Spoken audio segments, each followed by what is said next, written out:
Fala pessoal, aqui é o Rui do canal Aprendendo Economia Sem Faculdade e hoje vamos falar sobre um dos problemas estruturais do Brasil. Bom, vamos direto ao ponto. A ideia dessa nossa análise de hoje é destrinchar os desafios econômicos gigantescos das menores cidades do país. E, claro, fazer isso de forma puramente técnica, sabe? Olhando os dados de frente para entender por que, afinal, a conta de tantos municípios simplesmente não fecha de jeito nenhum. Para estruturar bem a nossa conversa, a gente vai passar pelos seguintes pontos. Primeiro, o paradoxo das cidades gêmeas. Depois, por que a conta não fecha. Na sequência, a farra das emancipações, o peso da máquina pública, as barreiras políticas e, para fechar, algumas soluções alternativas. Então, começando pela seção 1, o paradoxo das cidades gêmeas. Isso aqui ilustra brilhantemente a nossa tese. Vamos pegar o caso de Caiçara do Norte e São Bento do Norte. A distância física entre os centros desses dois municípios é de, pasmem, 700 metros. É literalmente atravessar a rua. Só que apesar dessa proximidade absurda e de somarem menos de 10 mil habitantes juntas, as duas operam com estruturas administrativas inteiramente separadas. Ou seja, são prefeitos, câmaras de vereadores e um batalhão de funcionários em dobro. É uma redundância de custos simplesmente gigantesca. E se esse exemplo já impressiona, tem um número que chama ainda mais atenção. 800 pessoas. Essa é a população total, de ponta a ponta, do município de Serra da Saudade, lá em Minas Gerais. É o extremo do espectro das microcidades brasileiras, junto com lugares como Borá e Araguainha. São aglomerados minúsculos, mas que, pela lei, têm a obrigação de sustentar toda uma hierarquia pesada de poderes públicos. Para a gente conseguir tangibilizar melhor o que isso significa, uma analogia cai muito bem agora. Um condomínio residencial popular padrão, digamos com os 15 prédios, abriga facilmente a mesma quantidade de moradores de uma cidade inteira dessas.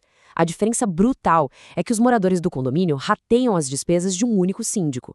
Já essas cidades, bem, elas precisam bancar o funcionamento de prefeituras inteiras para cuidar exatamente do mesmo número de pessoas.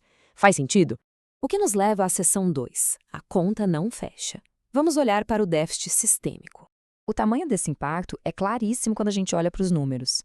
Existem cerca de 2.466 municípios no Brasil com menos de 10 mil habitantes. O problema central aí é o rombo financeiro que esse modelo gera. Só para ter uma ideia, apenas em 2024, as cidades com menos de 50 mil moradores acumularam um déficit estrondoso de 8,8 bilhões de reais. Não é um problema pontual, é um déficit puramente estrutural. E a raiz desse desequilíbrio é bem profunda. Em média, 70% de todo o dinheiro que entra no caixa de um município pequeno não é gerado pela sua própria atividade econômica local. Essa receita vem de transferências diretas dos governos estadual e federal.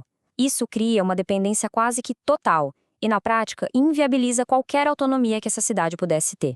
Vamos avançar então para a seção 3. A farra das emancipações. Como chegamos até aqui legalmente? Historicamente, o cenário deu uma guinada absurda. Lá em 1967, o governo federal impunha limites populacionais muito rígidos para a criação de novas cidades. Porém, tudo mudou com a nova Constituição de 1988, que afrouxou bastante esses critérios. O resultado disso foi imediato. Entre 88 e 96, o país viveu uma verdadeira explosão, criando mais de 1.000 novos municípios em um curtíssimo espaço de tempo. Seção 4. O peso da máquina pública. Vamos falar do custo burocrático. O que é mais interessante e, ao mesmo tempo, preocupante nos dados macroeconômicos é uma discrepância enorme. Em relação ao PIB do país, só a folha de pagamento e a estrutura administrativa dessas prefeituras consomem 4,2%. Como contraponto, o investimento somado em áreas absolutamente críticas como saúde, educação e saneamento básico fica em 9,63%. É uma fatia gigantesca da riqueza nacional sendo consumida puramente pela burocracia, só para manter a máquina girando. Isso nos leva a um fenômeno bastante estudado na economia chamado de efeito flypaper. Essa teoria aponta que quando o dinheiro chega fácil nos cofres locais, através de repasses estaduais e federais, ele tende a ser gasto com muito mais facilidade também. Sem aquele desgaste político chato de ter que cobrar impostos diretamente da população local, acaba havendo muito menos pressão por eficiência no uso desses recursos públicos. E o reflexo direto desse cenário é o fortalecimento do famoso clientelismo.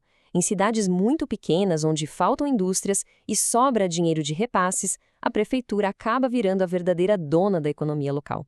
Distribuir cargos comissionados e favores se tornam a moeda principal para garantir votos, e infelizmente isso trava qualquer desenvolvimento genuíno da região. Entramos na seção 5, as barreiras políticas, a enorme resistência a mudanças.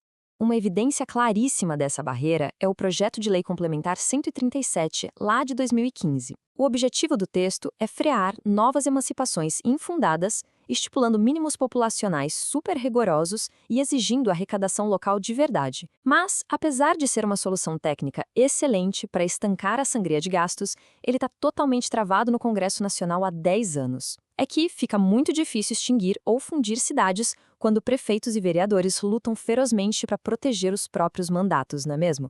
Como bem pontua o pesquisador Bruno Soeiro, e faz todo sentido, qualquer avanço exige separar muito bem o que é um problema político do que é um problema técnico.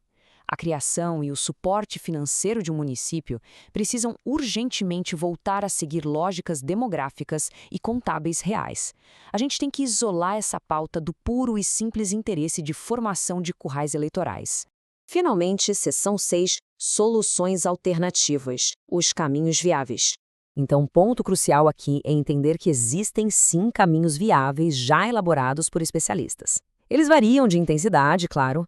Começam com a regionalização, onde cidades minúsculas aderem a consórcios para dividir gastos caros de hospitais e escolas. Outro passo importante é garantir repasses proporcionais aos distritos que realmente geram renda. E, no fim das contas, a solução mais definitiva e polêmica seria a fusão ou extinção de municípios comprovadamente insustentáveis.